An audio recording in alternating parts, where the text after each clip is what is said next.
McGregor की ये हालत इसलिए हुई बिकॉज वो आगे बढ़ के नहीं खेला जो उसका यूजुअल गेम है और कोई स्ट्रैटेजी नहीं थी। इस थर्ड मैच के स्टार्ट में मैग्रेगर ने किक्स मार के पोरियर को दूर रखा ताकि वो पंचिंग रेंज में ना आ पाए और वो उसको सरप्राइज दे सके, एकदम से स्टेप इन करके फेक जैब के साथ और कॉम्बोज फेंक सके। लेकिन वो इतनी दूर था कि क्रॉस आते हुए दिख गया पोरियर को, उसने एकदम से नीचे किया और हुक मारा। दूर से पंचेस आते दिख जाते हैं और मैग्रेगर दूर ही रखना चाह रहा था अपनी किक्स को यूज करके, पोरियर को पास नहीं आने देना चाह रहा था। लेकिन जब उसकी पड़नी शुरू हुई तो उसने स्टेप इन किया और इस पैर पे नजर डालना, आगे बढ़ के जैब फेंका। पोरियर को पहले ही पता है सेकंड क्या आने वाला है, क्रॉस जैसी आया वो बचा, क्योंकि वो पहले भी 5 बारी सेम कॉम्बिनेशन से बचा है। मैग्रेगर का ये गेम है ही नहीं, वो किक्स मार के डिफेंसिव नहीं खेलता है, वो आगे बढ़ के खेलता है। ये पोरियर सेकंड मैच में खेल रहा था किक्स मार के डिफेंसिव। कॉर्नर को समझ आया पोरियर रुक नहीं रहा है, जैसे ही आगे बढ़ा पोरियर जैब और हुक, अमेजिंग। पोरियर फिर भी नहीं रुका, उसने साइड स्टेप लिया ताकि कॉर्नर की क्रॉस लाइन से वो हट जाए। जैसे ही कॉर्नर ने क्रॉस मारा वो मिस हुआ और सीधे मुंह पे 2 पंचेस। फिर हिस्ट्री रिपीट हुई। सेकंड मैच में कॉर्नर ने किक कैच करके पंच मारा था, इस मैच में पोरियर ने किक कैच करके पंच मारा। अमेजिंग। स्टेप इन के साथ फेक जैब, जैब और हुक जैसी स्ट्रेटजीज नहीं यूज करी जो फर्स्ट मैच में यूज करी थी। इनफैक्ट पोरियर ने यूज करी फेक जैब करते हुए स्टेप इन, जैब और अपरकट। इनफैक्ट कॉर्नर को रेसलिंग पे शिफ्ट करना पड़ा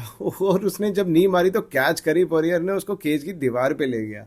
मैग्रेगर ने यहाँ से गिलिटीन लगाने की कोशिश करी और टांग ऊपर रखी, बट वो रख नहीं पाया टांग ऊपर और नीचे ले गया और इससे पोरियर को मौका मिला और वो केज की दीवार पे चढ़ गया। अब तो गिलिटीन लग ही नहीं सकता क्योंकि टांग रखना ऊपर बहुत जरूरी है।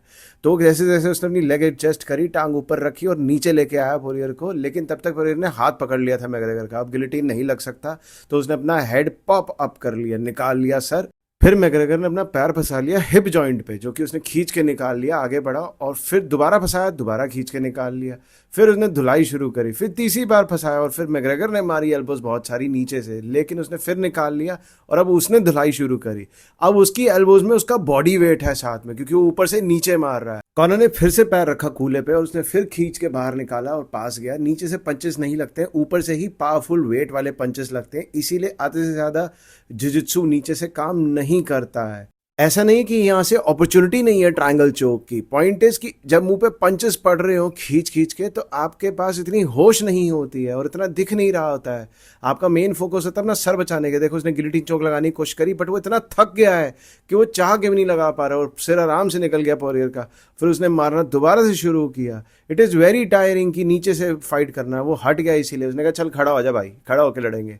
अब कॉर्नर इतना थक गया कि उससे टांग भी नहीं उठ रही थी और इसी वजह से पूरा वेट टांग पे डाला और टांग मुड़ गई। देखो क्या हुआ, टांग मुड़ी और टूट गई, क्योंकि उसने इतनी राउंड ऑफ प्रैक्टिस करी होगी बैग पे स्पारिंग करते हुए कि ऑलरेडी क्रैक्स पड़ गए होंगे बोन्स पे किक मार मार के, और पूरा वेट डलने की वजह से टूट गई। सैड।